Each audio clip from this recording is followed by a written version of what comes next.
Welcome back to my channel. This is Madeleine, and on here I make videos about my life in Japan as well as my hobbies.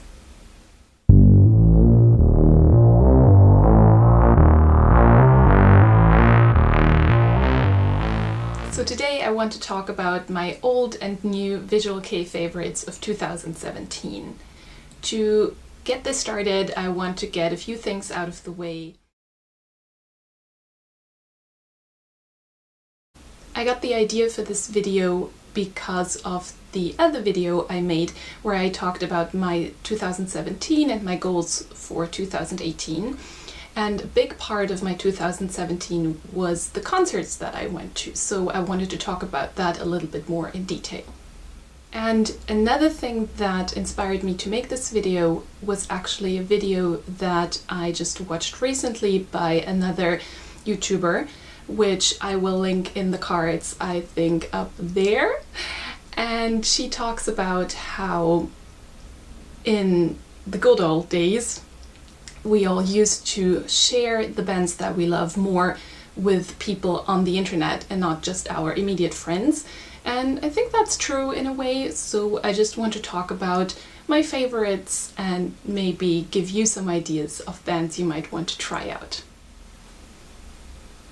So in 2017, all in all, I went to 20 concerts, and I want to talk a little bit about the bands that I saw and which were old and which were new faves.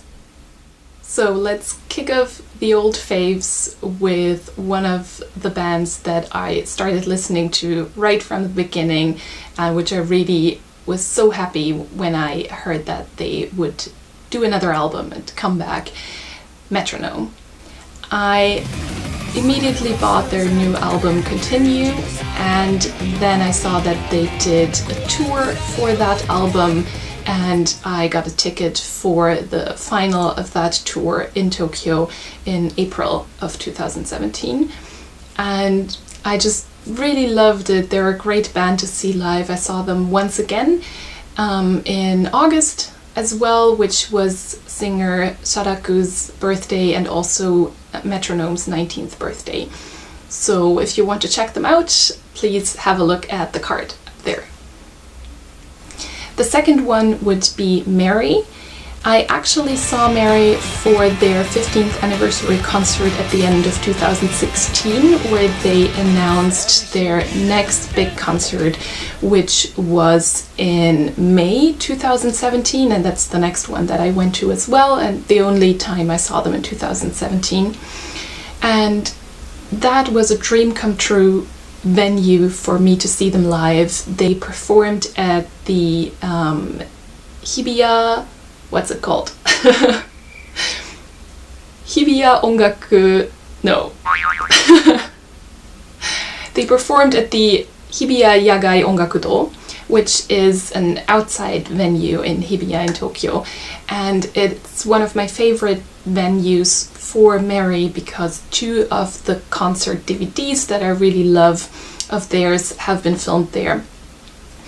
At that concert, they announced that they would be recording a new album, which they then released later in 2017, called Emu Orogi, which is a play on words made out of the M from Mary and the German word ideologie or ideologie in Japanese, and they matched that together and you have Emu Orogi. They've been touring now for that album. They are doing a live house tour all throughout Japan, but unfortunately that also means that they will only be in Tokyo in March of this year, so I've had to wait for quite some time, but I'm really looking forward to see them again. And again, if you want to check them out, have a look up there. The next band is one that I never thought I would be able to see live, which is Pierrot. I was lucky enough to get tickets to the Pierrot Dion Gray Androgynous concerts in Yokohama Arena, and we went the second day, so the order was first Pierrot and then Dion Gray, and I remember that I just broke down crying the second that Pierrot started because I was just so overwhelmed with being able to actually see them live. And of course Dion Gray was also amazing. I hadn't seen them live for maybe 10 years. I've never seen them live in Japan. So yeah, that was just a really awesome concert. So Dion Gray is actually the next band on the list, and after the Androgynous Life I saw them again a little bit later, I think it was the same month, for their From Depression to Mode of Macabre concert. And Macabre has always been one of their earlier albums that I really liked, and after seeing them at Androgynous I just felt I had to see them again. So I got a ticket for that concert and it was just really amazing.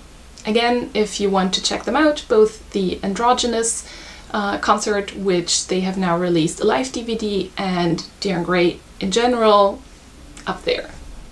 And the final old fave on my list would be Psycho Le Shame. One of my friends who also really adores them came to Japan, so we decided if we're going to see them live, we're going to see them together, and that's what we did. And I was so proud that I still remembered most of the Prism hoodie, so that was a lot of fun to be jumping around and doing all those movements. And yeah, I look forward to seeing them again in 2018. So now on to my new faves. The first one in the list is the band that I've seen most in 2017, which is called Daru. I actually found out about them through a friend's Instagram post, and I got interested because I saw that Koji from Malice Misère was part of them, and also that Ryo, who used to be the singer of Nine Goats Blackout, and I also really liked him in Hologram, that he was in that band. So I checked them out and I just really love their sound.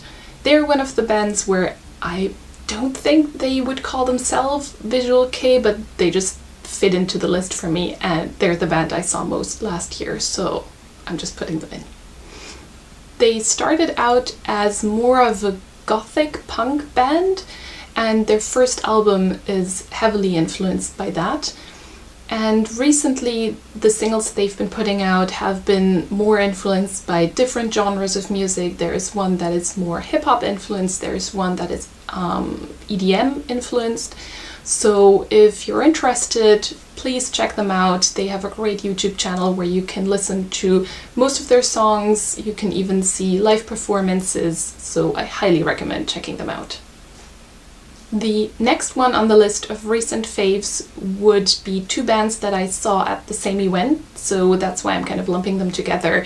It's Dadaroma and Morrigan, and I actually saw them at an event together with friends who were just visiting Tokyo, and one of them had never been to a Visual Kei concert in Japan, so we just picked kind of a random event to go to, which was right during the 10 days that my friends visited. And we picked the event because of Dadaroma, and that was the only band that I actually knew going into the event. I watched a couple of bands on YouTube before going there, and Morrigan was one of them, so I definitely knew that I wanted to see them live, but I was blown away by how much fun they were live, so I'm definitely trying to see them again in 2018. And finally, the last one on the list of new faves would be Kaiji ni Jumenso, which is a band formed by some of the ex-members of Doremi-dan, which I personally wasn't that into, but the friend that I went to see them with was a huge fan of Doremi-dan. So for her birthday, we decided to go to the Bad Egg Box, which is the label that Kaiji ni Jumenso is under, to the Bad Egg Box end of the year Christmas party event, which was less a usual concert and more of a mashup event of all of these people copying each other's songs. So that was really exciting. And I only saw Kaiji ni Jumenso perform their own song once during that event, but I really enjoy their album, and it's actually on Spotify. I'm not sure if that's a Japan Spotify only thing, but I will definitely link that up there as well, and please check them out because they're really great. So these were my old and new Visual Kei favorites of 2017. Let me know which bands you enjoyed. I would love to check out some new ones this year.